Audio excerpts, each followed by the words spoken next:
So, and Brandon, you had something for questions too, or no?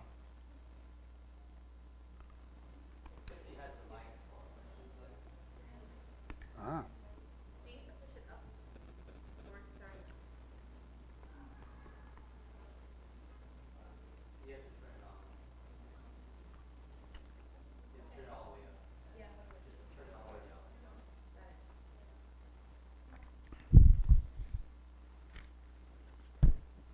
So what do you think? Should we wait or no?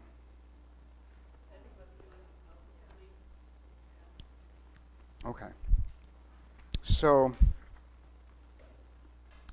um, just so you know, tonight's going to be my last class.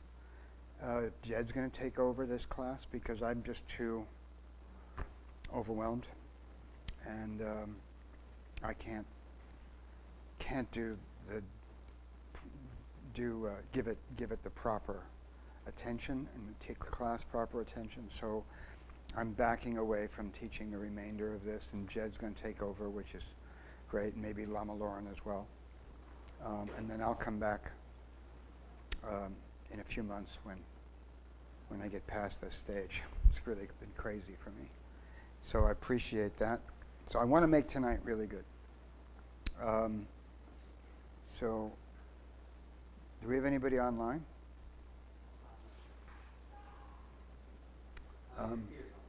Peter. Hi, Peter. I wonder if Vivian is online from New York. Maybe, maybe not.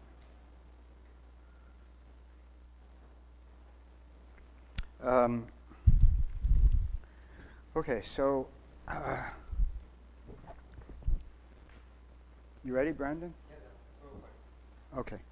So I thought I'd read something, as our opening prayer. I've been reading from this book, After the Ecstasy, the Laundry, Jack Kornfield's book, which I really highly recommend it. It keeps us very, very grounded.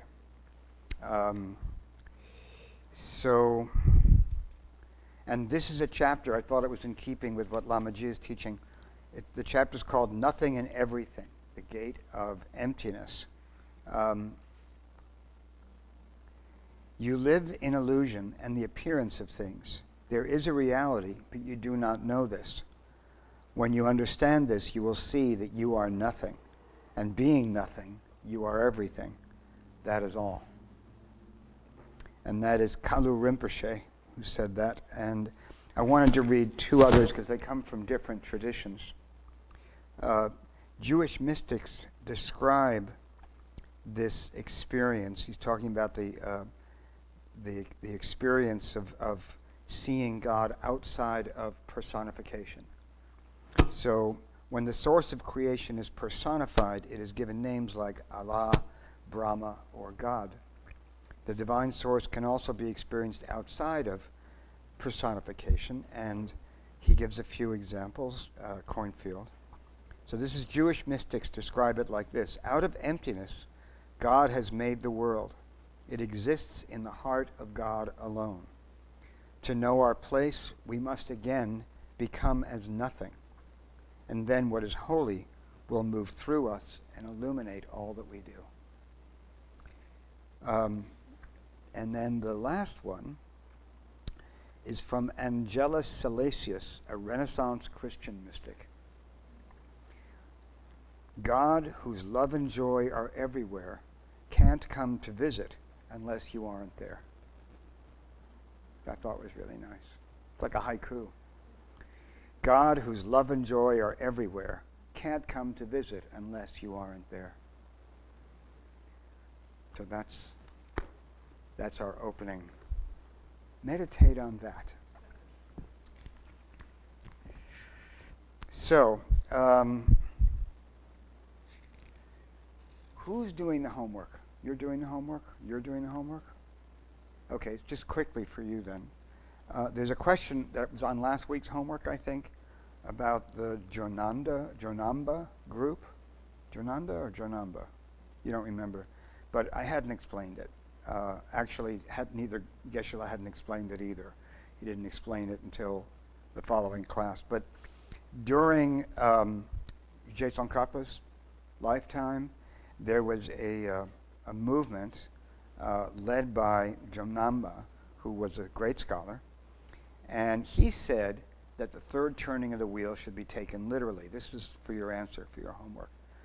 So he said the third turning should be taken literally, an example being empty space used as a metaphor for emptiness, for totality.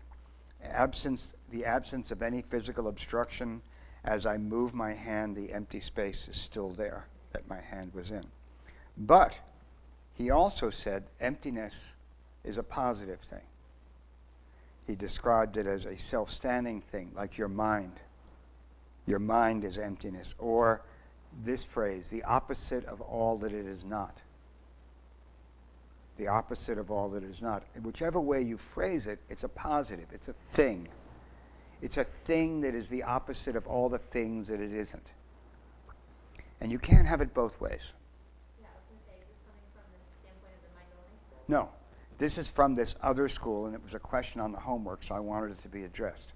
There was this one scholar who taught this, and he had followers during Tsongkhapa's time, and Tsongkhapa responded to his teachings basically saying, you want it both ways.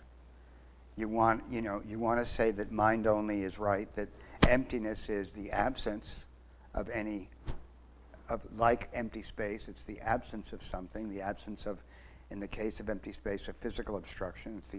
But on the other hand, you're saying it's a thing. You want it to be negative and positive. You can't have it both ways. So that was Tsongkhapa's refutation of this guy's teaching. Okay? So that's it. Okay? That's all I wanted to say on that. So let's start with a review of last week. And let's see what you guys remember. Okay? So there were 3 turnings of the wheel. Were they particularly historical events? Is that what we're referring to? Can you all come closer in? I'm straining to see you all in the shadows. All of you, all 5 of you, 6 of you. Sorry, Brandon. So, the turnings of the wheel, Heather, do they relate to a specific speech or teaching or sutra that the Buddha gave? Or can they? Can they, yes. Okay. Can they also not? Yeah, I think so. All right. In what way? In what way? Because they were teachings that were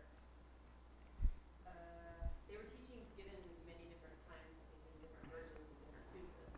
But then there's also the 3 actual, I don't know, literal teachings of Buddha said this At this time. at this time, Right. and he said this Right. at this time, and then everybody freaked out, and then he said this. Right. So generally speaking, the 3 turnings refer to 3 specific things that he said. And it doesn't matter whether he said them in this year or that year or in a later year. As long as he was saying a certain thing about emptiness, it refers to that turning of the wheel. So it isn't restricted to just 3 events. Okay? So let's see if we can remember what those statements were that he made.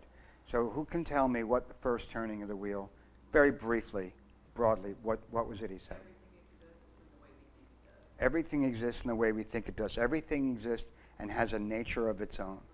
Everything exists from its own side, just the way we think, right? When we all walk out of the room, the book is still a book, the pen is still a pen, et cetera, et cetera, et cetera, okay?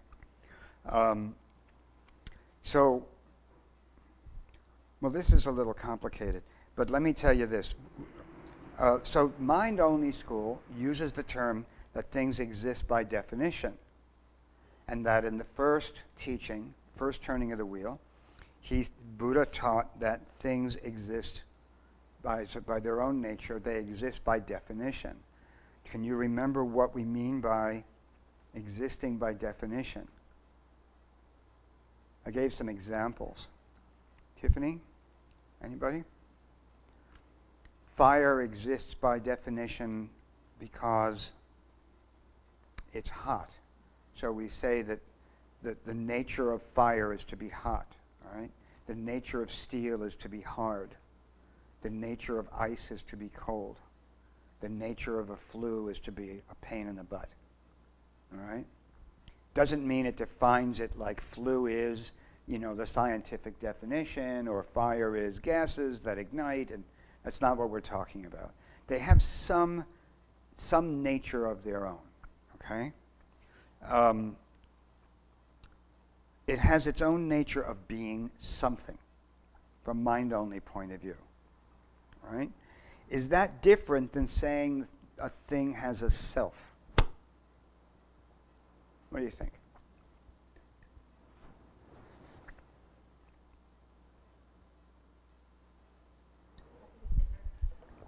Because it's saying that these things function, Yeah. but not necessarily that they're self-existent. Yeah, but do you think they have a self? I mean, if I said Heather exists by definition, am I saying she has a self? That there is a self there, that I have a self? From which school? Which school are we talking about? I know you don't know this. I'm just looking for educated guesses. If you're talking about mind only, you're saying yes, I have self. If you're talking about money, that you're saying no. But you're talking about a characteristic of being in the nature of Right. fire being hot versus you're saying that it has a self. Okay, good. Yes, exactly. And we're going to get to that very word that you just brought up, the characteristic. From the point of view of mind only, they make a big deal about the difference between having a self and existing by definition and existing truly. They break down different ways these words are used. In middle way, in Madhyamika Prasangika, it doesn't matter. Right? They're all synonyms for the same thing. And they are all impossible. Nothing exists by definition. Nothing exists truly. Nothing exists from its own side. Nothing exists by its own nature. Nothing has a self. But we're doing mind only. So mind only makes a big deal about the difference. The pen exists by definition. This is a writing instrument by definition. It's what it does. That doesn't necessarily mean mind only is saying that it exists independently of anything, that it is ultimate. But I'll come back to that. It's saying it does exist in some way, from its own side. Second turning of the wheel. What did the Buddha say in the second turning of the wheel? Nothing exists, right? Heart Sutra. I love this. Right?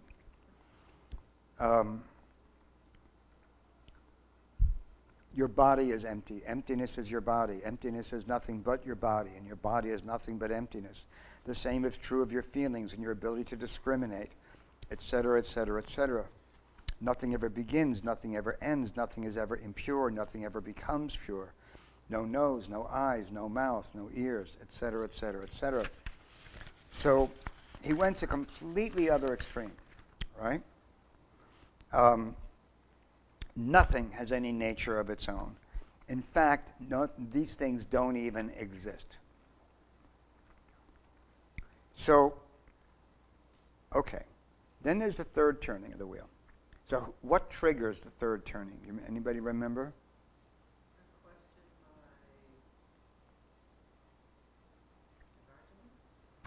by No. No. someone questioned it. Yeah, Nagarjuna lived a couple of hundred years later. Okay? Well, it's referred to basically as the Bodhisattva.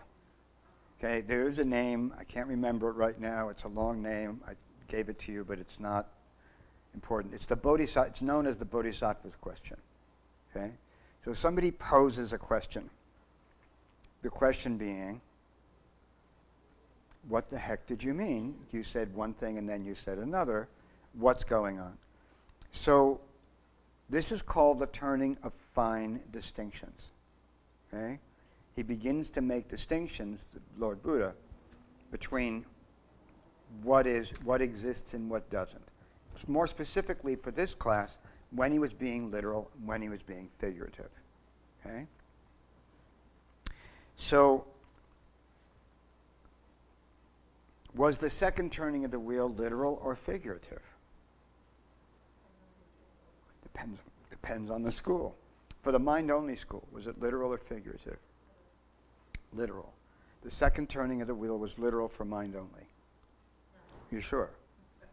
No, the second turning of the wheel Yes. was literal for Madhyamika. Madhyamika, for middle way. The third turning of the wheel was Literal for mind-only. Correct. Okay. So in the third turning of the wheel, he's clarifying what he meant in the second turning of the wheel, when he said nothing exists, nothing has any nature of its own. So he said, I meant nothing has any nature of its own in three specific ways. Okay? He broke it down to three ways. Three completely different groups of things.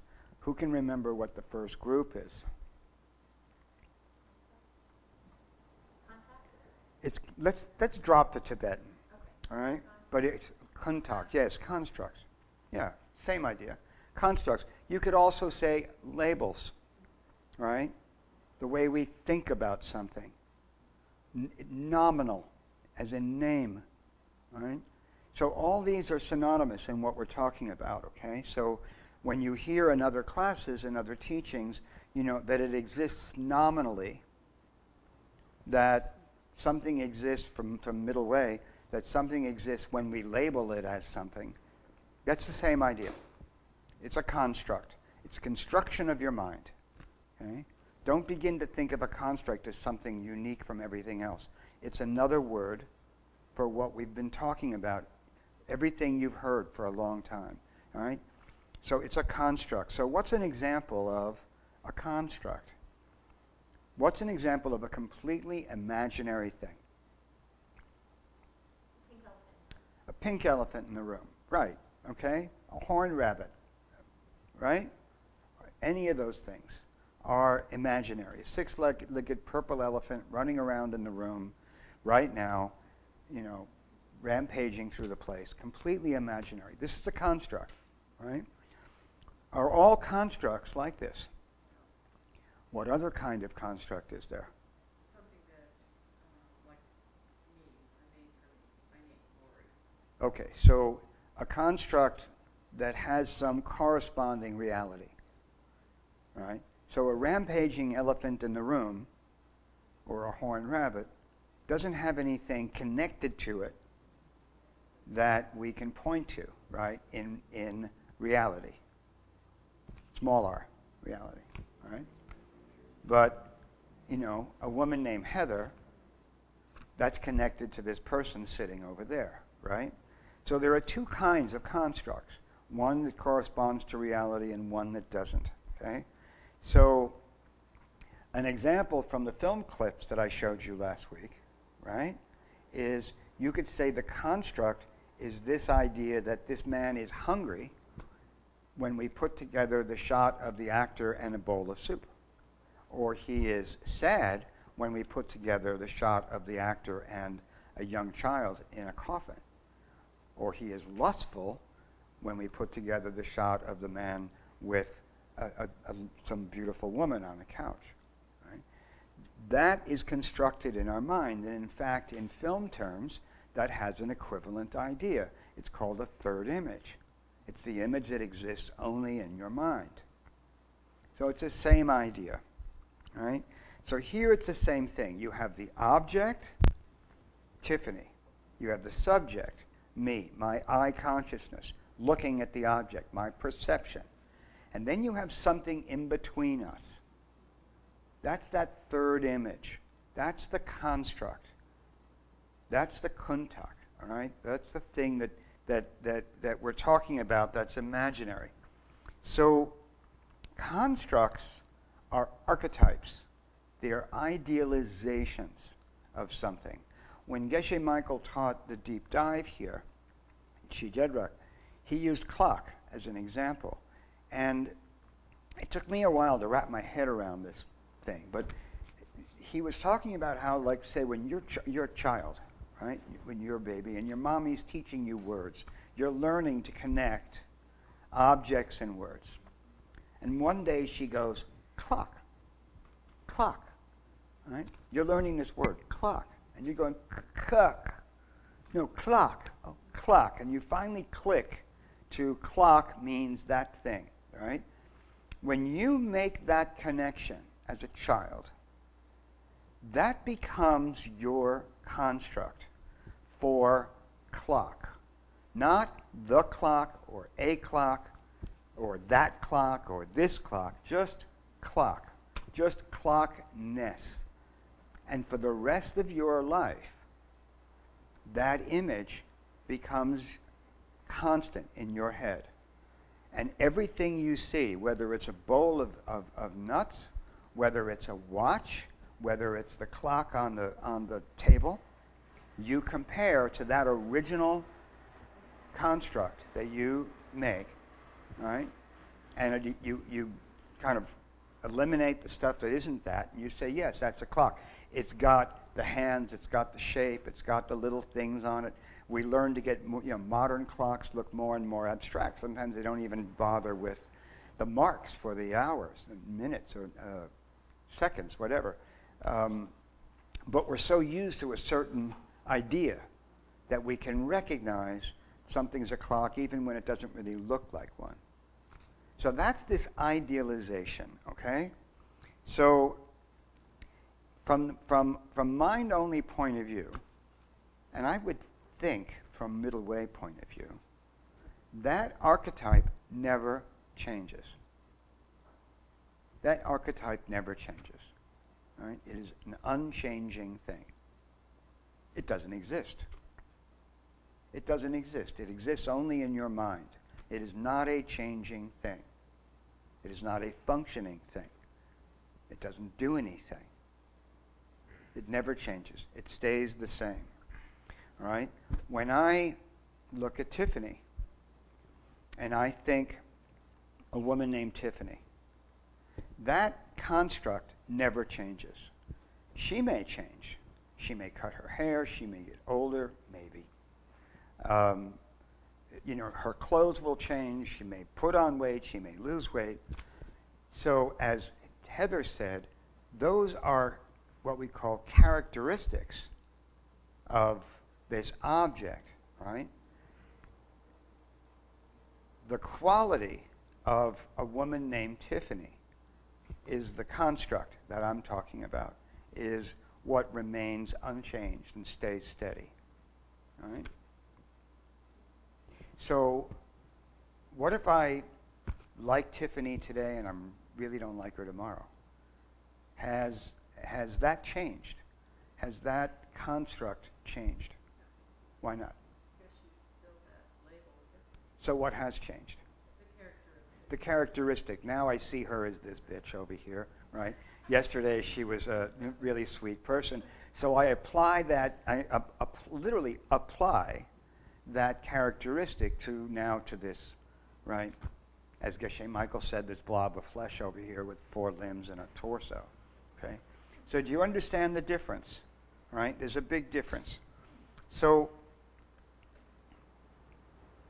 for the mind-only school, something exists out there.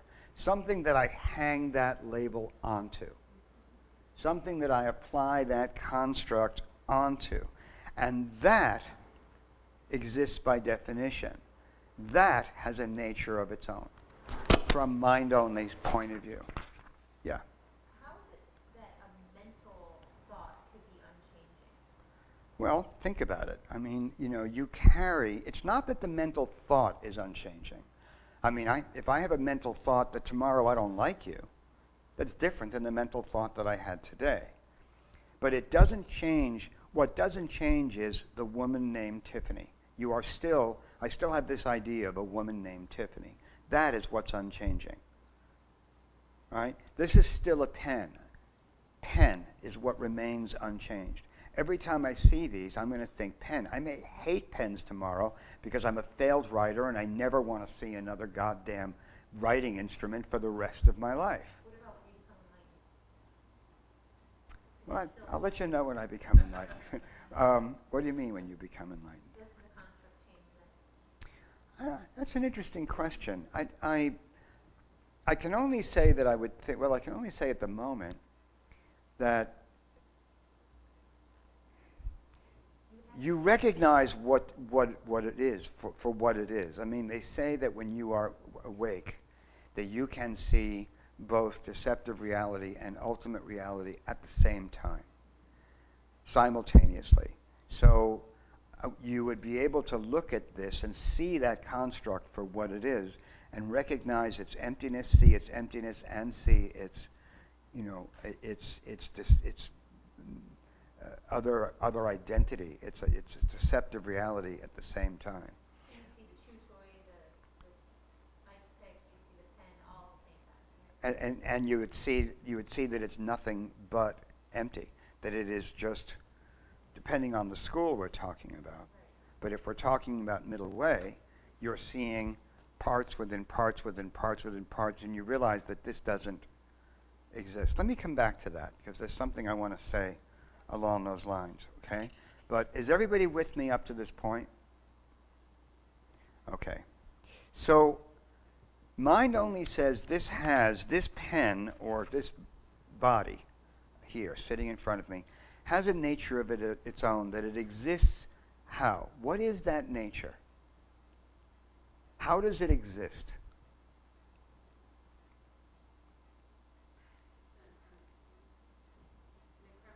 It exists as a karmic seed. How does, I'm saying that this, a mind only hat, right? I'm mind only. And I look at this pen and I say, this exists by definition. This exists, it has its own nature. What am I saying? Why is this?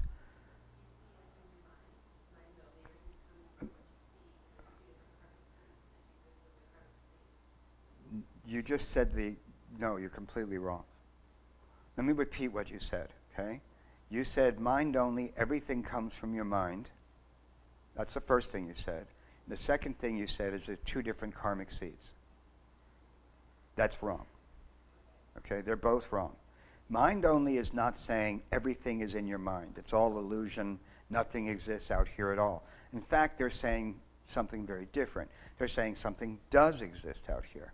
This pen exists by definition. It is a pen by its nature. By its very nature, it is a pen.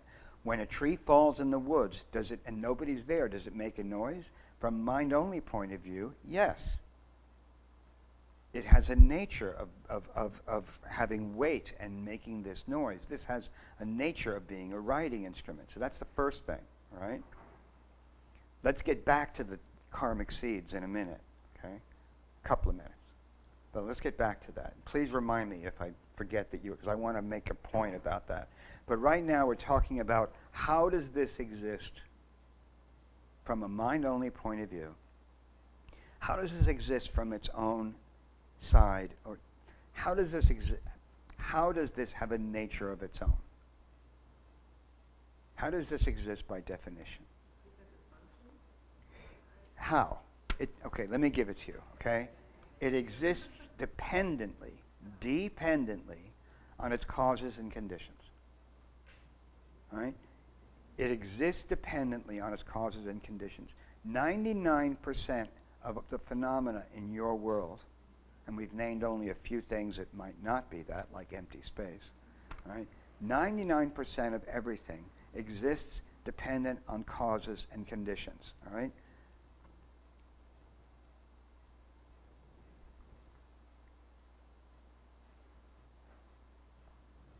Okay, we just did this.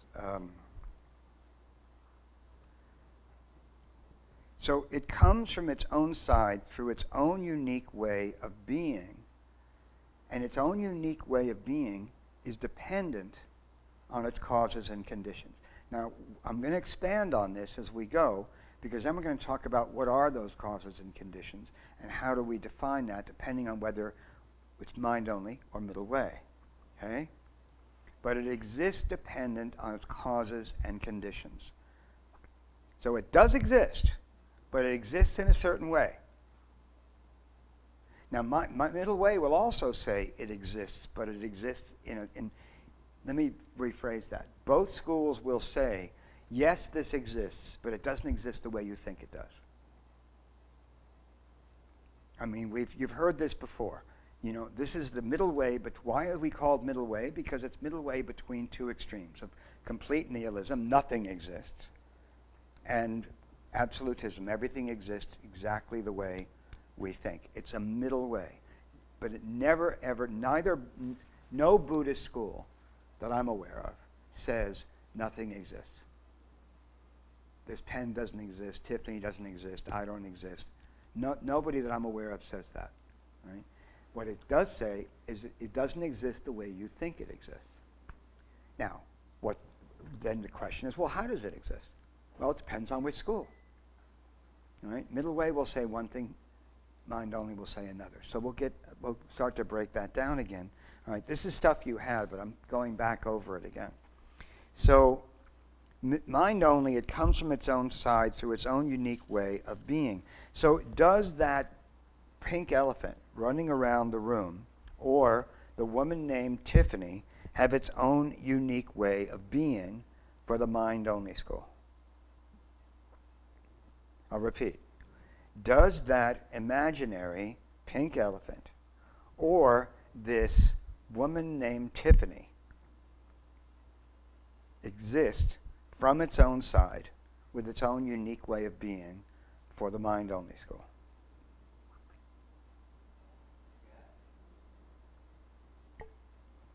It does?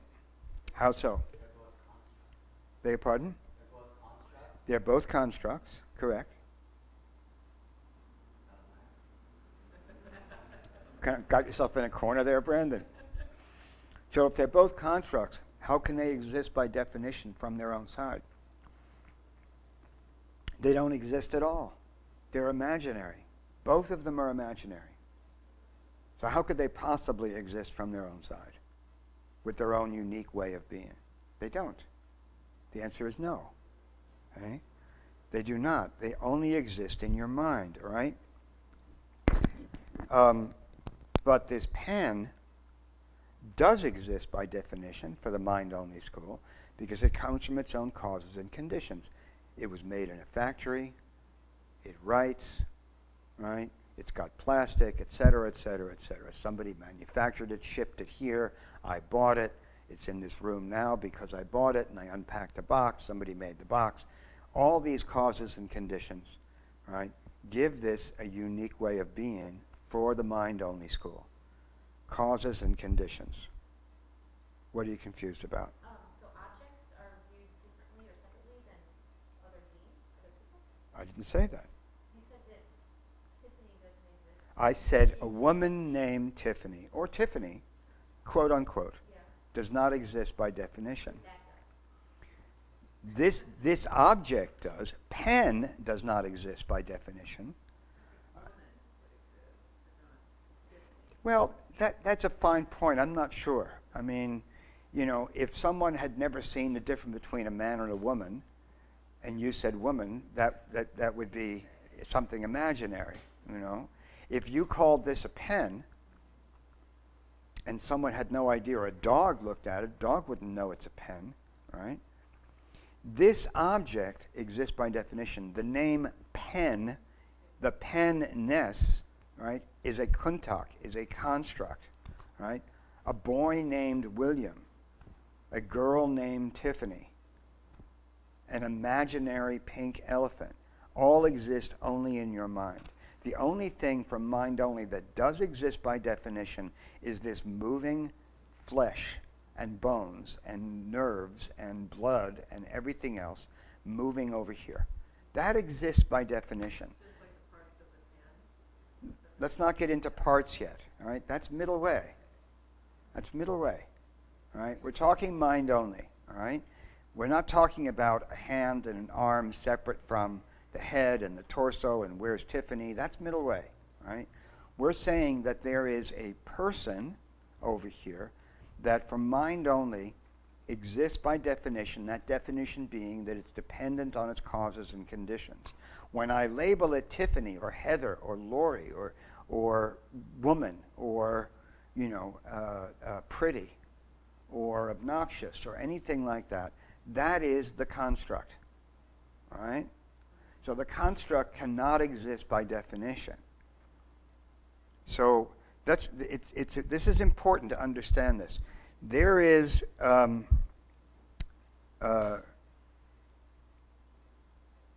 me get to this in a second.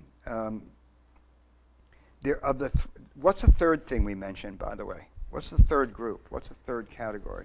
We've talked about constructs, right? We didn't say the name, but the second category is changing things, right? Dependent things, same thing, right?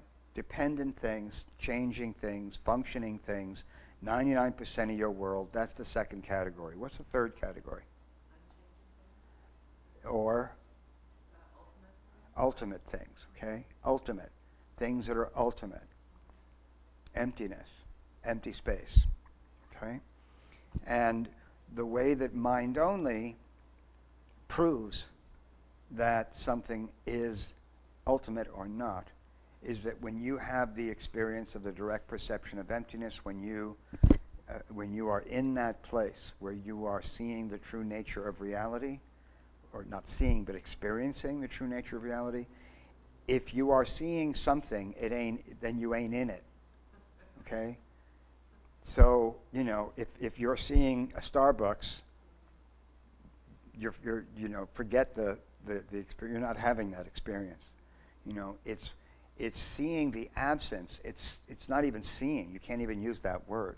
Experiencing the true nature of reality. If something is the object of that experience of seeing, I use that word carefully, I'm sorry, is the object of the direct perception of emptiness, of the experience of the nature of reality, then you can say it is ultimate.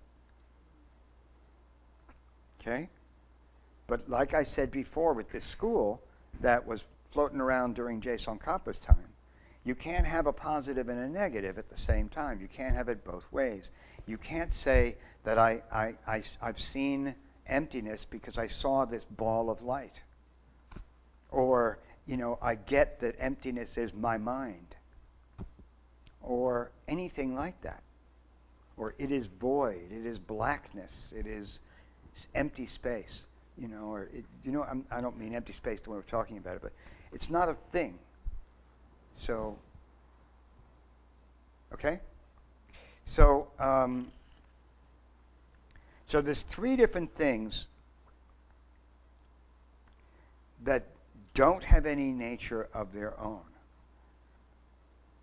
Imaginary things don't have a nature of their own. We've just discussed that because they don't exist. Changing things, and you have to get this difference, don't have a nature of their own, but they do exist by definition from mind only. That definition being they are dependent on their causes and conditions. All right? For mind only, there is a difference between them. For middle way, is there a difference between those two things, those things? Constructs and dependent things? Would they say one exists but the other one doesn't, or one exists by definition and the other one does not? Middle way. Middle way. No. Middle way. No. Not there neither, right? They'd say they're all constructs, Right. right? That everything is a construct. They would say, there's nothing out there, and how can I prove that? Because I can break it into parts, and I can break those parts into parts, and I can break those parts into parts, and you can't find the thing out there. You cannot tell me that there's a thing. You can't find it. Find Tiffany. Tiffany doesn't exist. And the thing that we are applying the label to doesn't exist either. Find woman. Find, that essence of that thing moving around out there. And also, just to get a little ahead of myself, but when middle way talks about causes and conditions, they will agree with mind only up to a point. Remember, mind only is a bridge to middle way. It's very close to middle way. That's why we study it, because it brings us closer. But then it also, we're focusing on these subtle differences, and they are subtle. But it's these subtle differences that we need to get in order to understand this idea of emptiness. So middle way will also say, that I just lost my place. What was I saying? That God, I just lost my place. Yeah, but I was saying something before that. It brings us close to this idea that everything I was saying, that everything was parts within parts within parts within. Oh, I know what it is. That causes and conditions that, from a middle way point of view, if you don't include your perception, your own perception forced on you by your past karma, you're missing the point. Okay? So, but I'm going to break that down even more specifically in a few minutes. It's really important that we do this. It sounds confusing as hell, and half the time it sounds totally and utterly unimportant. Who cares what, and I was thinking the same thing. Why do I care what this 2,000-year-old school, what is this, a bunch of philosophers sitting around arguing on a college campus someplace in India? What the hell does it mean? What is it? Why is it important? But it's really important. This is such difficult stuff to grasp. And why is mind only important? Because, frankly, that's how we think. We don't think middle way. We may understand it. We may study it. We can pass tests. We can take quizzes. We can maybe even teach it or quote it, right? But what happens when your partner starts yelling at you one day, or you're exhausted and somebody cuts you off on the freeway? Are you thinking, "Oh, it's empty, man. It's cool, It's like, no, man. You're going to blow your top. You're going to get defensive. We act in a way that we believe something out there exists from its own side, by definition, that this bitch is giving me a hard time, and everybody knows she's a bitch. And if you don't, you're an idiot. And you're a bitch. We live our lives this way. So it's not like this is some remote, obscure way of thinking. This is our way of thinking. This is a common way of thinking. So by studying what we're doing now, we can really get to where we're trying to. Yet we have to understand this is the way we think. This is not somebody just living 2,000 years ago. This is us thinking this way. Okay? So it's really important. What was that? We still live our lives. Oh, sure, I have no self. I have Buddha nature. That's what I have. But when that guy's cutting me off on the freeway, I'm not thinking I have Buddha nature. I'm lucky if I don't blow my top. So, and even saying the phrase, "I have Buddha nature," is wrong-headed. As if you can possess this thing. That was another thing that you will get in this course, is this idea that we have Buddha nature, and the way that almost everybody thinks about this is there's something inside of us we're walking around with, and all we need to do is peel off the layers of the onion until we expose it, or we just keep pushing the clouds away, and there's our clear blue sky, right? Is that how the Buddha describes Buddha nature? Now you're back to this idea that it's a thing, that it's a positive thing, that's just you're walking around with, and all you need to do is get your own, lorry out of the way, and out comes, Lorry Buddha, all right? Buddha nature is the absence of something. It is the emptiness of your mind. Buddha nature is the only thing that will stay with you when you wake up.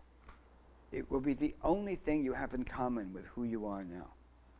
The emptiness of your mind. It is the only thing you have in common with any enlightened being is the infinite potential of your mind. It is not a thing. So we're very wrong-headed about these ideas. Okay, so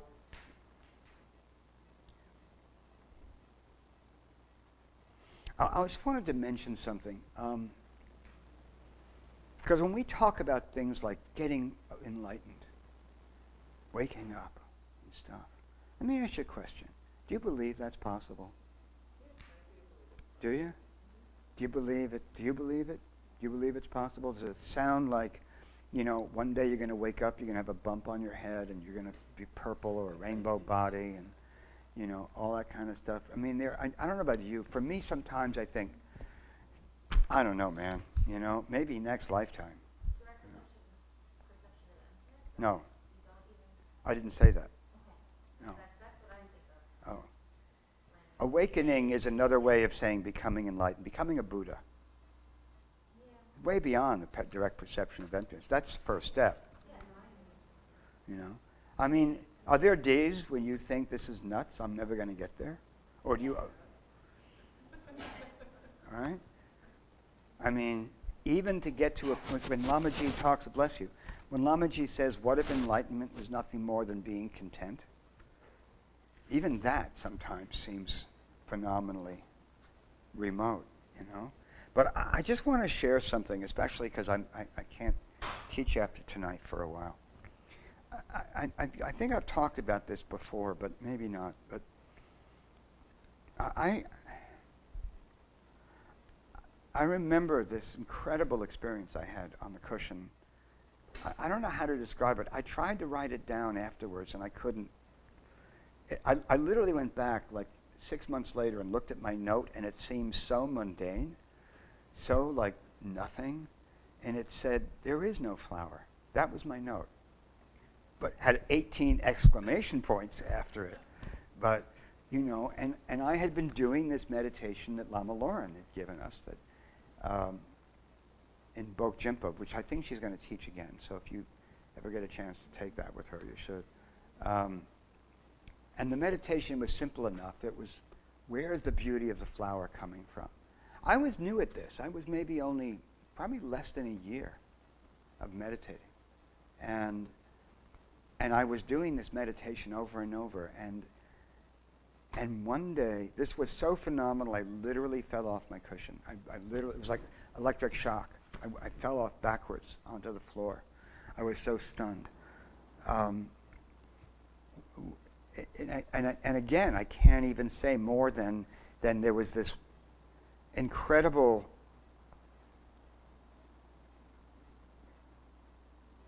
understanding. There was this incredible realization that I wasn't even meditating on. I was meditating on the beauty of this thing. And it just went, oh my God. I mean, it wasn't like I understood it intellectually. It was clear what was going on. And the reason I'm telling you this is because it's not like I had this direct I didn't. I'm not even pretending that. That's not what I mean. But, we all have these moments where something clicks, right? And it's like, I've described it as kind of like Wizard of Oz, like getting to peek underneath the curtain, and you see just a glimpse of what's back there, and you can never forget that. You can never forget what you saw. And it's like a little mini thing of what I've heard Geshe-la talk about, where when you come back from this experience, this direct perception of emptiness, which is a 20-minute experience, deceptive reality comes flooding back in. You see things the way you always did, with one difference. You know it isn't true. And in some little tiny way, I had this experience. I don't mean this direct perception. This experience that I had. And I've never been able to, nothing's been the same since, ever. And my life is so different now than it was. And I'm not saying there was anything magical, but I never doubted after that the truth of what I had seen. I've never doubted it for one tiny millisecond since then. And so no matter how bad things have gotten, no matter how much I struggled, no matter how tired I got, or when I went through periods where my practice seemed to be going south or whatever, I had this thing that I always knew was there and I could come back to. And I would literally write in my journal or sit on my cushion and just be able to say to myself that there is no flower. Literally those words. And it brings me back to, So I'm telling you this because all this stuff can sound confusing as hell and overly intellectual and pain in the butt, and I've got no time, and your practice changes, drastically, but it doesn't necessarily stop. And there is these experiences that you will have that will constantly reaffirm what you're doing, and they are your strength. So stick with it. Okay, enough of that. Okay, so the second group, the changing things, the Tibetan word was shenwang, but I'm really going to stay away from the Tibetan. All right, the second group, changing things, they are dependent on their causes and conditions. The Buddha said these don't have any nature of their own either. Now let's be clear here. They don't have any nature of their own either, right? What does he mean by that? What do you think he meant by they have no nature of their own? And remember that for mind only, they are saying they exist by definition. So there's a difference. Right? They don't have any nature of their own. What do you think? Let's put those two things together. They have no nature of existing without their causes and conditions. Right? So that's what mind only is saying that the Buddha meant in the second turning of the wheel. That changing things, your nose, your ears, your body, all these things, the pen, etc. When the Buddha said they have no nature of their own, what he meant was they have no nature of their own without their causes and conditions.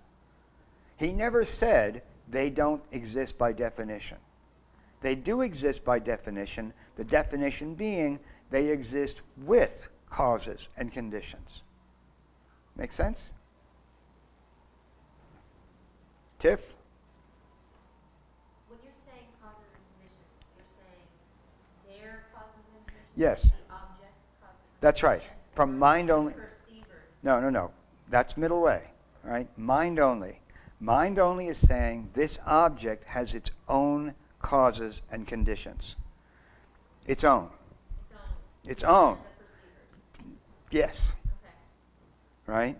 Its own unique causes and conditions. But then that's saying it has some, like its own karma or something. That doesn't resonate with me. Gee. It's not resonating. I don't know why would it have its own causes and conditions? Well, you have to put on a mind-only hat, okay? The reason we're learning this is to understand the other better, all right? From mind-only point of view, and you have to remember that mind-only, it's not like we're saying mind-only is completely wrong, so I'm going to teach it to you and then forget it. Because there are many ways that the two schools agree, and middle way will use as a basis a tremendous amount of what mind only is saying, and then take it a step further and say, except, what does it mean to exist by definition? That's where they differ. But first, take it one step at a time. Mind only says that this pen, your body, this room, that chair, this cup, everything, exists by definition, that they have their own nature unique to them, dependent on their causes and conditions. Okay? Like all energy has its own causes and conditions. I get like a living thing, like a flower growing, having its Inanimate thing. Something created this. independent of you. Like some energy. No, a factory. All right, a guy standing at a wheel making this thing, made a thing, a thing. Something made the ink, poured it in the tube, put the plastic around it. Something put a thing. It's got causes and conditions. All right. Yes, you can also talk about a living thing. It's a plant. The cause and conditions: sunlight, water, air, nutrients in the soil. A farmer who planted the seed. Somebody who dug it up. Somebody who drove a truck, who put the flour in the truck and brought it to a market. Somebody bought it. And all these things led to this sunflower sitting here for us to look. They are all causes and conditions. All of them. All right? Are the causes and conditions for this flower being in this room. Do you mind if I ask another question? Or do you need to go? Make it quick. Okay. But I guess when I think of causes and conditions, it's an action that would then bring about a result. Well, if somebody's manufacturing something, that's an action, isn't it? Yeah, but them in and of themselves don't have like action, I guess. Intention, action. So then that confuses me why they would. This book came about because there were causes. Somebody manufactured the paper. Somebody cut down the tree. Took an action to cut down the tree. Transferred the tree to a sawmill. Sawmill, cut it into pieces. And something pressed it into pulp. And the pulp was brought to a paper factory. And the factory, et cetera, et cetera, et cetera, et cetera. These are all actions that cause something, this piece of paper, to come into being as a piece of paper. And it exists, by definition, dependent on those causes and the conditions that allowed it, allowed the tree to grow, the condition that there was a factory to press it into pulp, et cetera, et cetera, et cetera. Think about it. Wrestle with it. Okay? All right. What is the... okay, so there's the phenomena, changing things, dependent things, cannot exist without their causes and conditions. How is this important in your life? Just this idea that you say doesn't resonate. Let's see if we can make it resonate a little better. All right? When we say things don't exist, things, right, changing things, don't exist. How is it important? How is it important to any of us? What? Because otherwise things would just pop up at us with no cause or condition. They just automatically appear. All right. But yes, true. Is there anything going on in our lives that are dependent on causes and conditions that are important to our own sense of happiness or what? Everything, yeah. Right? How about our suffering? How about our suffering? How about the fact that we suffer? That we suffer because something changes, because someone dies, because we lose a job, right? Are these things dependent on their causes and conditions? Yes. If they weren't, what are we doing in this class? We have absolutely no control. Everything's random. Everything happens out there, and life shits, and then you die. That's all right. So whoever has the most toys at the end wins. We can do bumper stickers all night here, Our suffering depends on causes and conditions. Primarily, to go back to Tiffany's question, our karma. All right? The perceiver's karma. In that case, yes. Yeah. All right? That's where I'm getting stuck. Yeah. Our relate. Right. Right. And that pen or this piece of paper are not. I'm being careful with these phrases because I'm no scholar here. Okay. So I don't know if a mind only would use this phrase, but just to use what you said, self-existent. This paper isn't self-existent, independent of its causes and conditions.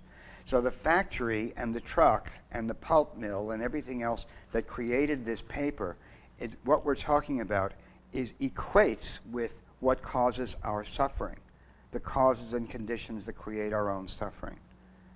These are changing. These are changing things. We suffer because we don't understand this. We can stop our suffering because it is dependent on causes and conditions. If it wasn't, we couldn't do anything about it.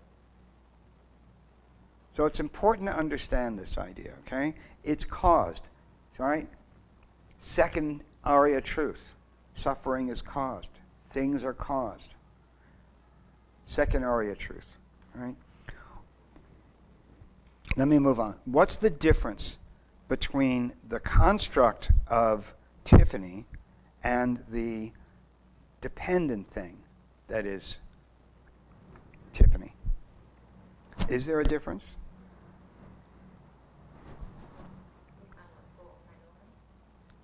Yeah. Mind only. Good question. Yes, there's a difference. Okay. The construct doesn't exist. Right. The flesh does. Right. So the girl, you mind if I use girl? The girl named Tiffany, I'm so used to a boy named Tashi, that's what we were taught, right? The girl named Tiffany is imaginary. But the body, from mind only, the functioning thing over here is a changing thing, a dependent thing, right? So you could say that Tiffany, just to use the phrase, has both. Is both a construct and a changing thing, right? Okay, so are we clear on that? And so the changing thing is the object of the construct, right? Where is the construct? In your mind, okay. So does the construct exist by definition? No, okay. Does the changing thing exist by definition? Mind only here? Yes, okay, good. So in the mind-only school, confusing these two things is what leads to your suffering. Confusing the construct and the changing thing, the dependent thing, is what leads to your suffering, okay? To them, this is ignorance. This is the source of suffering. And I was confused by some of the wording from the last class, and I went to, I don't know if any of you know Lama Cliff Spencer, who taught me all my courses here. And he recommended this book, which is pretty heavy duty. It's by a guy named Jeffrey, I can't believe I actually ordered this from Amazon, Jeffrey Hopkins. It's called Emptiness in the Mind-Only School of Buddhism. But it actually helped. So let me read this to you, okay? Because this one idea made it a little clearer. This is a difference between the two schools that I thought was really good. I'm going to say this slowly and probably repeat it. It is not said, mind only, okay? It is not said that a table appears to be a table but is not a table. That's not what mind only is saying. They're not saying that appears to be a cushion but it's not a cushion. Right?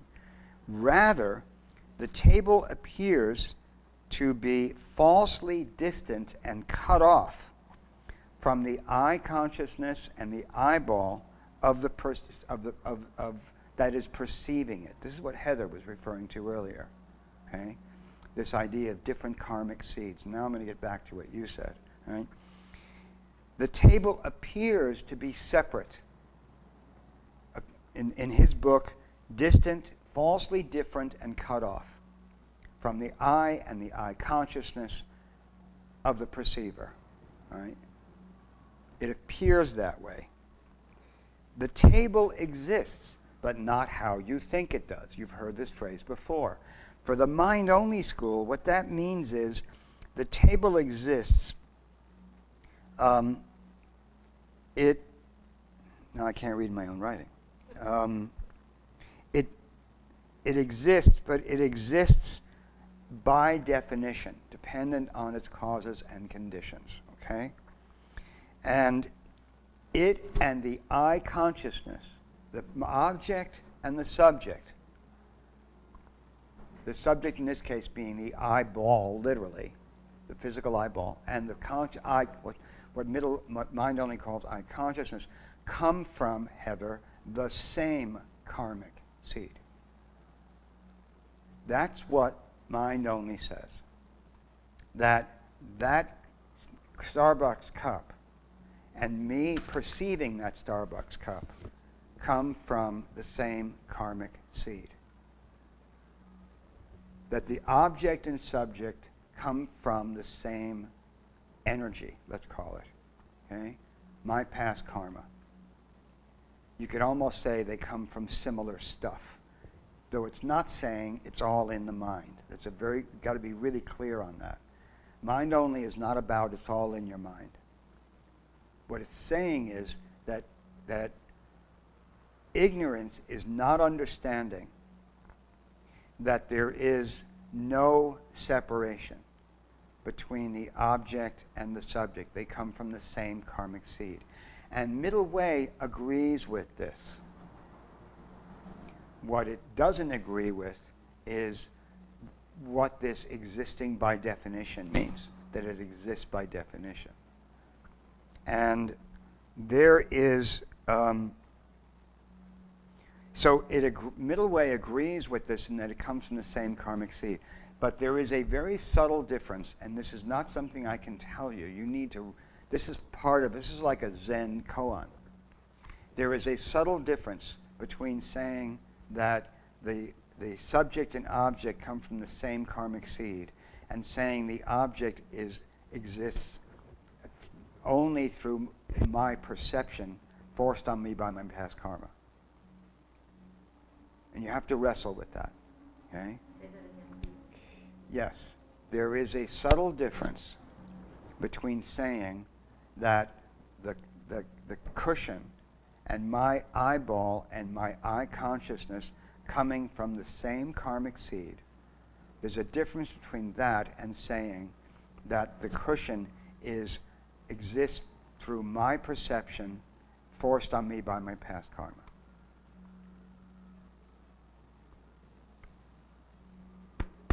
Got to wrestle with that one.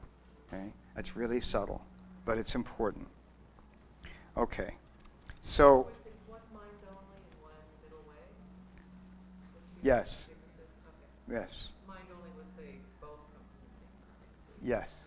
And middle way doesn't necessarily disagree with that. It disagrees with how mind only defines that. Okay? So, okay. So the third group we talked about is the ultimate. Nothing is ultimate, basically meaning two things. Things don't have a nature of being self-existent without their causes and conditions. They are not independent of their causes and conditions. If something is ultimate, it exists independent of causes and conditions. Emptiness, empty space, exists independent of causes and conditions. Okay? And the second thing, as I said, is that it is just to use the phrase seeing, if you see it in direct perception of emptiness, it ain't it. Okay? So if something doesn't qualify as a self-existent thing, if something is the absence of self-existent things, then in the mind-only school, that is emptiness.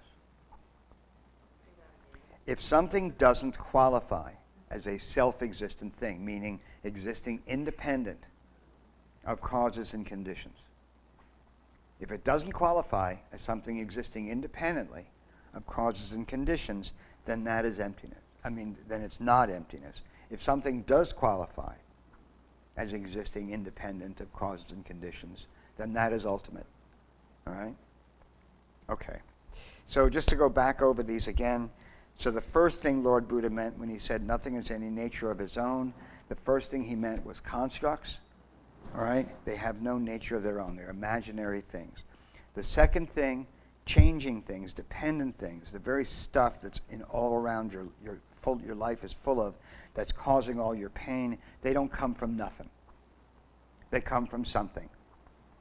So you could take that whole idea of causes and conditions of what we mean by that, whether it's an object like a cup or whether it's your suffering, and reduce it down to that idea. They come from something. They don't come from nothing. Something's causing it. That you can wrap your head around, right? Okay. And the third thing is the absence of self-existent things independent of their causes and conditions. Those are the three categories, okay? So what is the nastiest, and you know the phrase, gotcha, in your life? In all of our lives. Self-existent things. That is the nastiest one because it causes all of our suffering. The imaginary things that we believe are real. The imaginary things we believe are real. All the changing things in your life that come from their own causes, we don't understand that. We think they come from their own causes instead of coming from us. Right? So the gotcha is all these things we believe that ain't real, that ain't happening.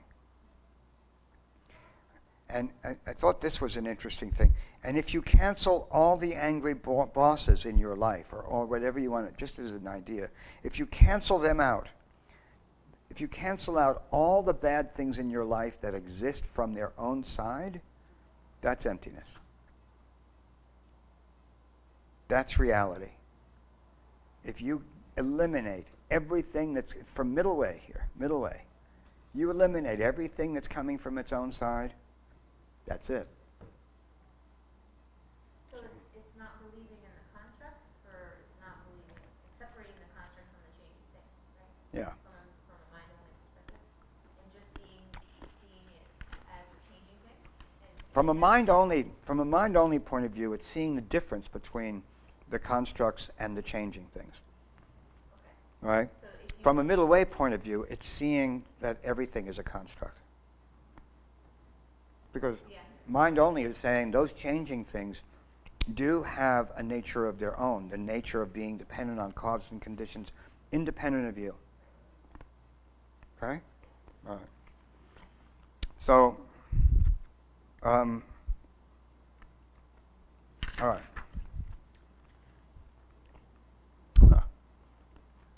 By the way, we haven't gotten to today's class yet. Okay, so in the third turning of the wheel, he said, I actually meant three completely different things about the second turning of the wheel. And it's only the first thing, constructs, that don't exist by definition. Only the first, constructs, that don't exist by definition.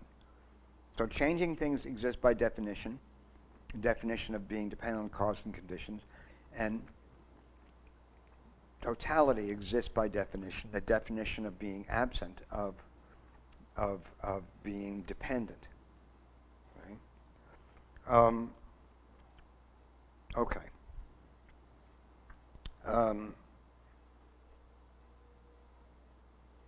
Okay, so today's class.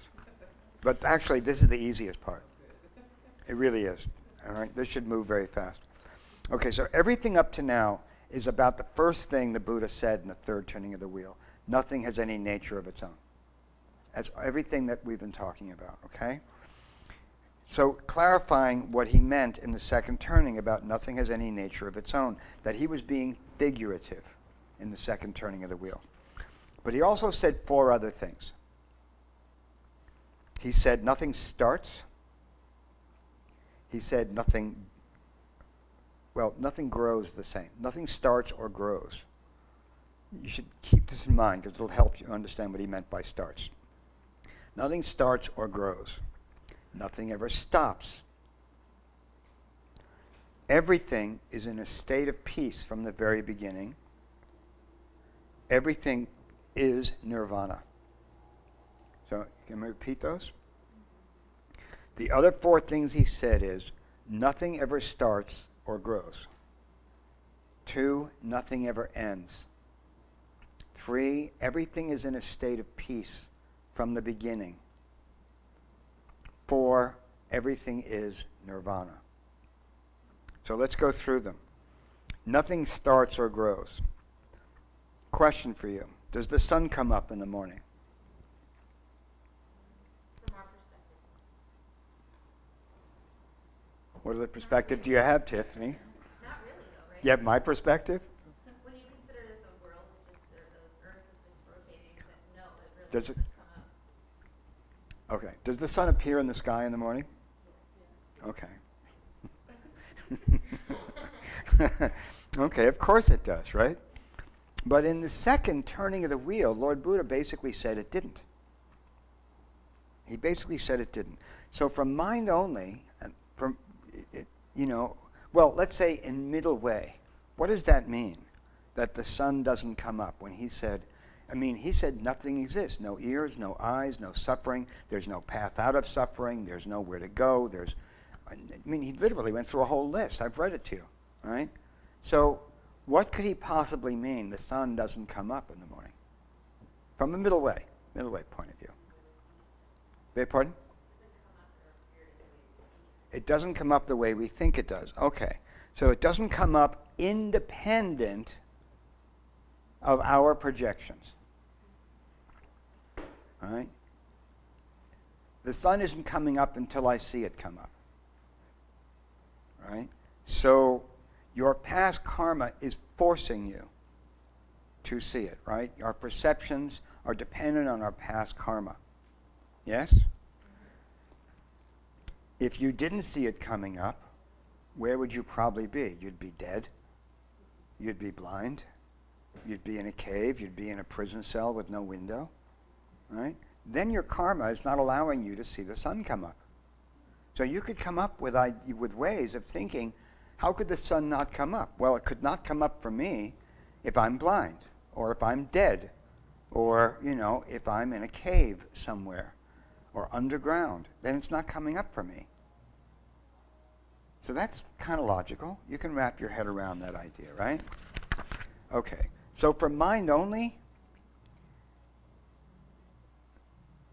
he said Lord Buddha was not being literal when he said the sun wasn't coming up in the morning.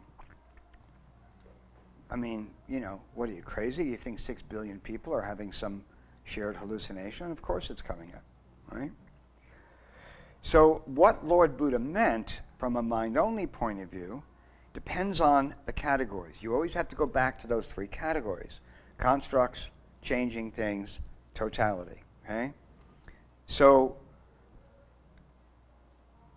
we're talking about things starting or growing, right? That was the second thing that he said, right? Do imaginary things grow? No. Imaginary things don't grow. They're a perfect idealization from the very beginning. Tiffany nests, pen nests. They don't, when we say grow, they don't get gradually bigger. They don't. All right? When I look at Tiffany, it doesn't go, it's not like a fade in the movie where it goes like this, right? It's there, boom, it's there, okay? So imaginary things don't grow. Okay, I can accept that. Mind only, sounds cool. So from mind-only point of view, Buddha was being literal when he said nothing grows for constructs. Okay? What about emptiness? Does emptiness grow? No, emptiness doesn't grow. Emptiness doesn't get bigger or smaller, right? Is he being literal then, from a mind-only point of view? When he said, yes, he's being literal, right? Emptiness is unchanging, right? So it can't grow. If it grew, it would change. Okay? But the Buddha never mentioned dependent things. Aha! He left it out. He never mentioned them. From the mind-only point of view, why didn't he mention them? I'm going to tell you. Because they do grow. Aha! Because they do grow, and they grow by definition from their own side, dependent on their causes and conditions. This flower grows depending on how much sunlight and water and nutrients it gets, right? Nothing to do with me, from its own causes and conditions. Okay? So it's like saying, it ain't me, it's not my fault. This person is who they are, from their own side, don't blame me, right? I didn't tell her to, whatever, okay? And you can go back to the same thing that I was talking about when Mind Only said that Mind Only is not saying the table isn't really a table. It's saying the table doesn't exist separate from my perception of it. So, it's not saying that when you say it's not me, it's not my fault. Well, it's coming from the same karmic seed. So keep that in mind. That from a mind-only point of view, it's coming from the same karmic seed, but it does grow independently. Okay. This third thing he said, nothing ever ends. Nothing ever ends. Nothing has a nature of ending. Right? Let's think about death. It's a nice, happy topic. Death, okay? What, for middle way, did Buddha mean when he said you don't die? Come on, I know you guys have studied middle way, so. The mind stream doesn't die, right? Your body does. So, middle way says death is your own projection. Now, there's an interesting thing here, because when you take class with Geshe Michael, it sounds like what he's saying is your body doesn't age, your body doesn't die. It's like Heather stays young. Jason stays pretty. I had to slip that in there. And then I have a hard time wrapping my head around this idea, But I like to think of it this way, because I remember the day this got finally into me too. If I was never born, I can never die. If I never started, I can never stop. If Jason, what I think of as Jason, as myself, is my own imaginary something, label that I put on this blob of flesh. If this blob of flesh is not who I think it is not me, is not Jason, well, Jason sort of dies with it, but something isn't that. From a Buddhist point of view, this is a temporary repository. Well, from a lot of traditions' point of view, this is a temporary repository, right? So, Buddhism says that death is a projection. Projection of what? What's the projector? Well, this is what we're all working with, right? Who's the projector? Who's projecting the projector, in fact? I mean, you could go, I love that question. Well, it's a projection. Well, who's projecting? Well, who's projecting somebody that's projecting? And who's projecting that person who's projecting the projector? This is, for me, the fun of it, It's like you keep... Anyway, okay. So the construct dies, the changing thing dies, but not the totality. Essentially. Yeah. Though, for me, if you died, sorry to say, I would not necessarily lose, for me, that construct. I still have in my mind that woman named Tiffany. All right? So that goes when I go. So the construct isn't yours, quote unquote. It's the person who's perceiving you. Right? So if I die, your construct, Jason, stays. As long as you have that in your mind. Yeah. Okay. But anyway, this is this whole idea of, if you were never born, etc., that everything is this is middle way stuff. This is diamond cutter stuff, right? But for mind only, it depends on the category. Again, it depends on the category. You always have to go back to the category. Do imaginary things end? We just discussed that. Do imaginary things end? No, they don't. They don't get gradually smaller. Remember what we mean by starting and stopping, all right?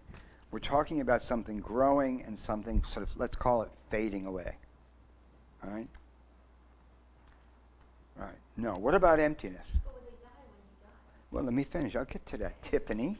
I'm way ahead of you, kiddo. Okay? Give me a chance here. Okay? What about emptiness? Does emptiness end? Tiffany? It goes in and out of existence. It doesn't change. Exactly. Very good, Tiffany. All right? So what is that? Explain the difference. So when you say it doesn't change, which is right, It can't get more or less empty. All right. But if an object goes into existence and out of existence and starts and stops, then the emptiness goes with it. So the emptiness comes into existence when something comes into existence, and goes out of existence when that thing goes out of existence, but it doesn't fade in and fade out. It doesn't grow, and it doesn't gradually fade away. All right? So you could say those two things are tied together. But logically speaking, if something doesn't start, it can't end. If something doesn't grow, it can't wither slowly. All right? So they're kind of tied together. Again, when it comes to changing things, the Buddha skipped dependent things. Never mentioned it. Why? Well, it depends on which school. All right? For mind only, what do you think it meant?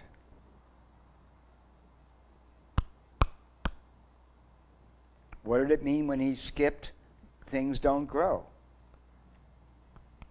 He skipped dependent things. And I told you what he meant. He meant they do grow. So when he skipped it, when he said things don't end, what do you think he meant? That they do end. That must be why he never mentioned it, because they do. So changing things grow and changing things end. But so what he meant in the second turning of the wheel when he said nothing grows and nothing ends is, well, constructs don't grow and constructs don't end. They don't go gradually in and out. And totality, emptiness, doesn't grow and doesn't gradually change and fade away. But dependent things, they do. Okay? Who believes that?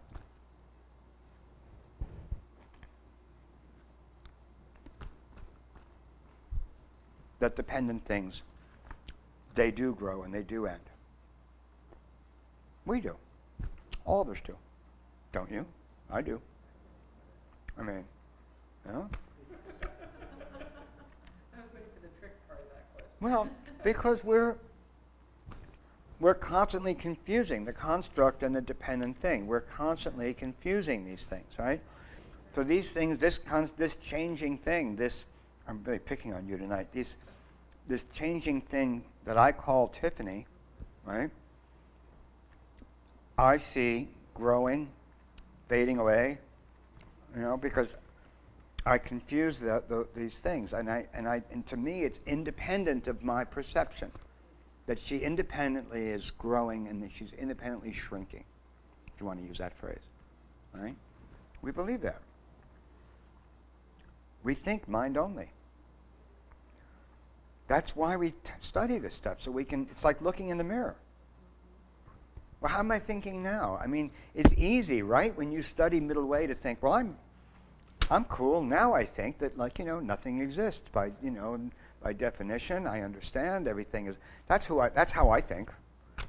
Well then, yeah, and then as soon as somebody steps on my foot or cuts me off, all of a sudden all that crap goes out the window. Studying mind only is like looking in the mirror. Got to know who you are before you can change it. Do we study Hinayana at all? Did we study Hinayana? Will we in this course too? Just to see the difference there as well? It's a whole other thing. All right. It's a whole other thing. And you can define Hinayana, Mahayana, Vajrayana from different criteria. You can define it from the criteria as we've learned. You can define it from the criteria of motivation. That it's about liberation for yourself, liberation for the service of others, and Vajrayana, a whole other ballgame. Or you can define it in terms of the sophistication of your understanding of emptiness. If you've ever taken or listened to any class on the 6 flavors of emptiness, that's a good definition of it. There's different levels of understanding what emptiness is. For instance, a basic understanding is emptiness. Things are empty of being unchanging. Things are empty of being permanent. That's one understanding of emptiness. And then you sort of move up the ladder from there. and it gets more and more subtle. And you do get into, with not only mind-only school, and this course will cover this, because there are two schools that are, I use the phrase carefully, higher, or more sophisticated than mind-only, and that's the Madhyamika. But there's two parts to Madhyamika. There's the independent school and the consequent school. And what we learn is mostly the consequent school, which is Madhyamika Prasangika. I don't remember the Sanskrit for the independent. Do you know it? No. Anybody here know it? Probably not. I used to know it. It's Tantrika, something like that. Yeah, there's two of them that sound alike, and I always confuse them. And there are subtle differences in their understanding of emptiness, and some of the independent school leans towards mind only, and some of the independent school leans towards consequence, and it's like, little steps along the way. But what's helpful about learning this, because as this course ends, you will get into, like I don't remember if it's class 8 or class 9, you will get into the independent school, and then into the consequent school. So you come back to middle way. And, again, what's important isn't some scholastic ideas so you can write a term paper. What's important is if this course helps you at all, it's to really, really clarify for you how your mind is perceiving emptiness, how you think of emptiness, and it can give you a real different edge and bring you another step closer. And the fact that it can be confusing is actually an advantage. It should be. It should be. It shouldn't be clear. This is confusing stuff. It's not easy, okay? All right, so I did that already, okay. All right, so then here's the fourth thing that he said. So we did, the first one we did last week and in review, nothing has any nature of its own. The second thing he said is nothing ever starts or grows. The third thing he said is nothing ever ends. Now he says everything is in a state of peace from the beginning. Everything is in a state of peace from the beginning. Since forever, beginningless time. So he's not saying there's a beginning and before that there was nothing. Beginningless time. That's the definition of this, okay? If you, in the reading, you will see the word extinct. Things are extinct. In this translation, extinct and at peace mean the same thing. All right? Things are in a state of peace. Things are in a state of extinction. So don't confuse that with the way we use the word extinct, meaning it doesn't exist anymore. It's gone. It's not what's meant by this. So things are in a state of peace. They're in a state of extinction. They are, what does that mean? They are free of samsara. They are free of mental afflictions. Okay? So it's a synonym for what? What is? No. Nirvana. Right? Nirvana is to go beyond grief, to go beyond suffering. It's in a state of peace. Right? Everything. Everything. The statement is everything is in a state of peace. Right? From the beginning. So, meaning free of mentally afflicted things. Let me continue. The afflictions and the things that come from them are free of that. Your world, your body, the causes for your world, all of them are at peace from the beginning. So, for mind only, did Lord Buddha mean everything in your life is free of samsara? No, it doesn't make sense. So, is he being literal or figurative? Okay, so we can go back to the categories in mind only. We have to break it down. Remember, mind only makes a difference between constructs, dependent things, and totality. So you always have to go back to these categories. So in constructs, meaning, and a clue here to understand in this context, Constructs meaning unchanging things. Remember I said they were archetypes. They didn't change, right? So constructs. So most imaginary things, right? Are they at peace from the beginning?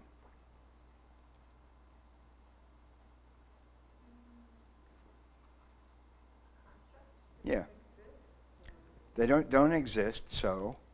They don't have that characteristic.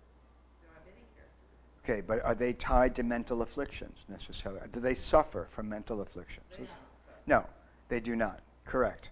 So from a mind-only point of view, when it comes to constructs, was the Buddha being literal or figurative? Literal. Literal. Exactly. Okay? So what about emptiness, totality? Is it free of mental afflictions? Yes. So literal or figurative? Dependent things. Changing things, right? 99% of your world. Are they free of mental afflictions? No, they are not. So for mind only, that's why, once again, the Buddha skipped this. He didn't mention dependent things. That's because they are not free and they are not at peace. Okay? Got this? Okay. Last one. Everything is nirvana. Everything is gone beyond grief. So those of you who've studied Diamond Cutter, do you remember there are two kinds of nirvana? Okay, what are they, Tiffany? Natural nirvana? Yeah, which is what? It's just the, I guess you could say it's just the Buddha nature, or something else. Well, it's the emptiness of all things, right? So if something has natural nirvana, meaning it refers to its emptiness. So everything exists in natural nirvana. Right now, right here. It's empty. And the other is, Nirvana cause, something like that? well, yeah. I mean, it's nirvana is to go beyond grief. It's a stage that you can reach, right? Okay. This is in a way a third kind, okay, from the mind-only point of view. So in the second turning, he said everything is beyond all grief. And that's their very nature. Everything is nirvana already. Meaning, does it mean you're already in nirvana, you just don't recognize it?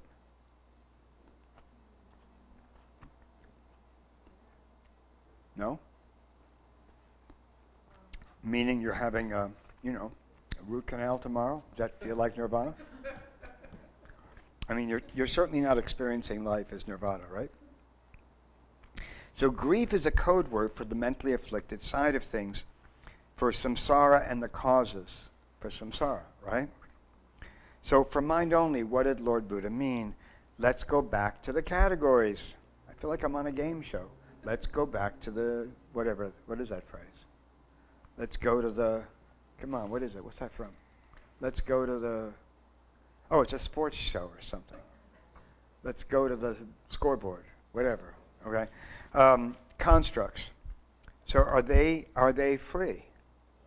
Yes, okay. Free of mental afflictions. What about emptiness? Yes, okay. And what about dependent things? What do you think Lord Buddha did? He didn't talk about them. Once again, okay? I have a question. Yeah. With a flower, though, would have, it's a changing thing, but it's still, is it in a state of nirvana? Well, depends on which school. I mean, first of all, does it have natural nirvana? Yes. Yes. Okay. Is it in a state of peace from the beginning? Let me just state, though, 4 and 5 are pretty much the same. These two things that he said. Okay. In the same way that basically 2 and 3 are the same. If something doesn't start, it doesn't stop. If something starts, it does stop. Okay? So 4 and 5 are the same. So, ask your question again. The question is, yes, well, a flower, of course, would have natural nirvana, but is it in a state of nirvana? Meaning it's not suffering. At least I wouldn't think it would be suffering. Like weird stuff. Like Why, too pretty? It too pretty to suffer, huh? Yeah, but it does die, so that's why, but I still think it would have nirvana. You know what I mean? If I wasn't here to experience it, it's still in a state of nirvana, so. I don't So know. are we talking mind only or middle way? I don't know, you tell me. Well, it's from a mind only point of view, it is a changing dependent thing. So are changing dependent things free of suffering? Are they gone beyond grief? Are they out beyond samsara? All dependent things. What? Oh, you were gonna say something else. I'm sorry. I was gonna say something else, but you weren't done talking about it. Go ahead. I mean, I don't think a flower. I don't know. I would think a flower suffers. I mean, it endures. I mean, it has to grow. So it takes the various stages in life. Right. You know, from birth, from the time it sprouts, from a seed, to the time it sprouts till it buds and blooms, blossoms. So in that sense, I would think that it does suffer. Well, mostly in Buddhism, we talk about sentient beings, right? Yeah. So I don't know if we're talking about from the flower's point of view, whether it feels good or not on a given day. I mean, if it was a sentient being and somebody came along and started chomping on me, I'm not sure how good I'd feel about it, you know, or some elephant stomped on my head and, you know, somebody cut me down to bring to sit in some jar of water like I was somebody's head, you know, a head floating independently, cut off from my roots, no longer, you know, out in the sunlight, whatever. I don't think I'd be very happy, but I'm not sure that's the point. The point is we're talking about everything in your world, everything in your universe. Whether everything in your universe, 99% of what's in our world, does that exist in a state of peace from the point of view of mind only? Well, I also think that when they say, I don't know if it's minorly or which school it falls into, but like state of nirvana or natural nirvana, the way it's supposed to be meant to be, that everything is in, I don't want to say perfect order is the right be, but everything will be what it is, Mm-hmm. or will be. Well, that's an interesting point of view, and you could say everything is perfect. Everything is what it's supposed to be. The way it's meant to be. Perfect doesn't mean great. It does perfect. Okay. Just the way, in accordance, the harmony of the way it's supposed to be. Yeah, no, I think I'm saying the same thing you are. Yeah. Perfect not meaning, oh, isn't everything perfect? That's not what I mean. It's like, man, nothing's going wrong, which is the way we use it colloquially. Yeah. When you say everything is perfect from a Buddhist point of view, you're saying everything is the way it's supposed to be, including, you know, the fact that your spleen just exploded, or you know, you broke your leg, or you lost your job. That's, you know, from the point of view of Buddhism, that's perfect because if you are able to see it and see but also see the opportunity. There are reasons why, you know, it's a funny phrase, there's a reason why things happen. It sounds like there's a force out there that's kind of like balancing things out. I don't really quite see it that way. Domino effect or ripple effect. Well, I think a lot of it is if you perceive something as I mean, what's contentment? Contentment isn't just, you know, a completely calm, flat surface. It's the ability to ride the waves without, you know, becoming anxious, without feeling like, oh, a wave just came, something's wrong. And this goes back to what you were saying. Is something wrong, or is it just the next wave? And there's always going to be waves. And if I can ride up and down the waves without thinking, oh, now things are good, oh, now things are lousy. You know. Balance in between the middle way. Yeah, I mean that you sort of. My Lama used to say, you know, that you have to. Things are going to keep coming at you. Now, don't take this literally to mean things are coming at me from out there, but this is just. It was just more of an idea. Things are going to keep coming at you. You need to just keep dancing. I like that. You need to just keep dancing. It's all, you know. It's that because they always will. The rhythm. Yeah, and you just need to flow with it. You know, it's not a passivity. It's an ability to ride those waves like a cork. You know, a cork isn't thinking, oh shit, here comes a wave. You know, I'm going to drown. It just floats with it, and So when we say things are perfect, it's not that things are great, nothing's wrong, or, well, we do say nothing's wrong, but we're not saying like nothing, I'm not feeling any pain when the doctor, pulls my tooth, or I have a toothache, or, of course I have pain. But how am I reacting to that? That's the suffering part. Pain is not the same thing as suffering. So, I love, one of the stories I've always loved was, I don't know who the characters actually were, but there was supposedly a very venerated teacher whose only child died, and the teacher was just inconsolable, was in horrible, suffering from the loss of this child. And the teacher's students, I don't remember if it was a man or a woman, the teacher's students came to the teacher and, why are you so upset? You teach us that, all is like an illusion, and et cetera, et cetera, et cetera. And he said, well, some illusions are more painful than others. And that's what after the ecstasy, the laundry is all about. You don't live in this bubble of awakening and floating and bliss. That's not, life is here, right now. Awakening is dealing with life as it is right now. That's what you're talking about, and that's what we're talking about. What a sweet way to end this class. Yeah, that's really nice. Let me just give you this one last thing. Master Asanga, whose brother was Master Vasubandhu, who wrote the Abhidharma Kosha. All right. So these are two half-brothers that are very famous scholars in ancient India. And Master Asanga wrote the work on the mind-only school. I've heard Geshe Michael says he was pretending to be mind-only. I don't know, but he speaks for the mind-only, and he supposedly resurrected mind-only in order to teach what we're trying to learn now, in order to help clarify people's thinking. And he said that the last four things Lord Buddha said he meant about all three categories. He didn't mean changing things are independent of this. You just forget them. They do grow, they do end, they're not in a state of peace, they're not in a state of nirvana, they do have a nature of their own. He meant that all these things do apply to dependent things. So here's how it was explained.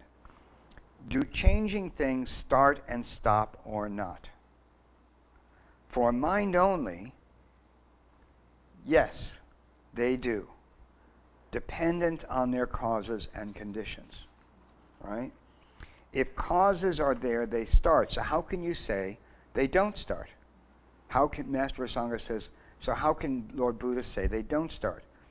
They don't start without their causes and conditions. It's really important to understand this. It's like reading the Heart Sutra and saying, what do you mean, I don't have a nose? Well, I do have a nose. Clearly I have a nose. But I have a nose, my nose exists in a way, not the way I usually think of it. It exists, but not the way I think. You have to finish the phrase. When you read Nagarjuna, who is the granddaddy of middle way understanding of emptiness, right? He wrote the book, literally, on this stuff. It's extremely obtuse if you don't understand how to finish these phrases, right? My nose doesn't exist independent of. If it was mind only, independent of causes and conditions. If it was middle way, you'd say independent of my perception, which you could also say is a cause and condition. The cause of my nose existing is my perception of it. So it's a very fine distinction that they're making, but an important one, because mind only is basically saying this pen exists, my nose exists, but from its causes and conditions which are independent of my perception of it. Now, it doesn't exist, it exists by definition that way, but it doesn't exist through, what's the phrase? through its own self-existent nature, because it comes in, it and my I that's perceiving it come from the same karmic seed. So there's a subtle difference between the two, okay? So things do start and stop, but they don't start and stop without their causes and conditions. And for statements 4 and 5 about things being at peace, things being nirvana, everything is nirvana, everything is at peace, things are not mixed up with mental afflictions on their own. They are mixed up with mental afflictions, because dependent on their causes and conditions. So that's what mind only means, is what Master Asanga says. So for the tree, the water, the soil, the sun, the air, etc., for us, if you don't stop your ignorance, you will continue to suffer. These things don't exist independent of their causes and conditions. So they don't grow and they don't stop, and they don't, they don't grow and they don't stop independent of their causes and conditions. And they don't exist in a state of peace. They don't exist in nirvana independent of their causes and conditions. That's what Asanga is saying mind only really means. So he's disagreeing with the mind only scholars that said, well, he skipped it because he meant the opposite for dependent things. So Asanga is sort of, in a way, saying, well, you can't really say that,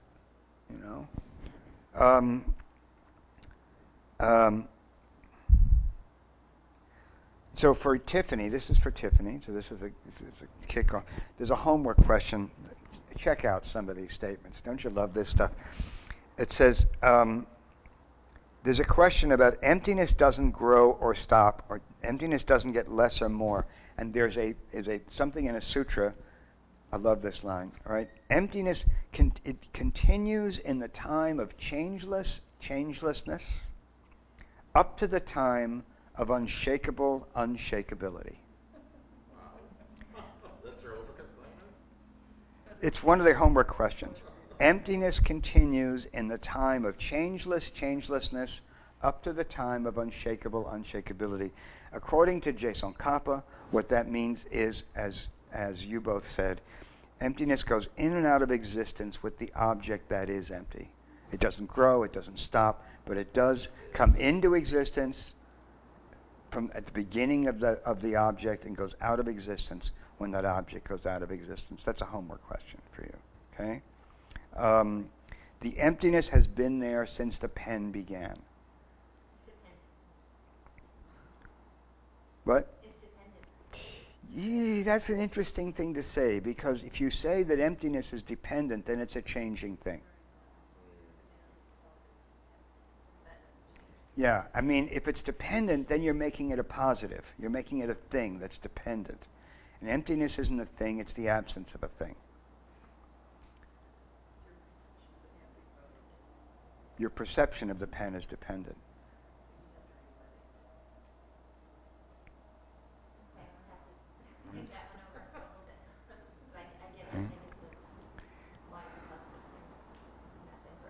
Okay. So that's our class. And I'm literally 2 minutes late. Very good. Yeah. And we didn't take a break. See, this stuff is tough. Yeah. It's hard to stop, and then, when I stopped and did that meditation and stuff in the first class, or when we showed the little film clip, boom, all of a sudden we're 20 minutes late on the class, and we still had no break. Yeah. Well, we're also asking lots of questions. Yeah, but that's great. Yeah. I wouldn't want it any other way. I'm not big on sitting here and lecturing. It's very difficult material. Yeah, it is very difficult material. With the last class, it was like, even though we had heard it all last week, even the second time, it's, Oh, I must admit that when I went back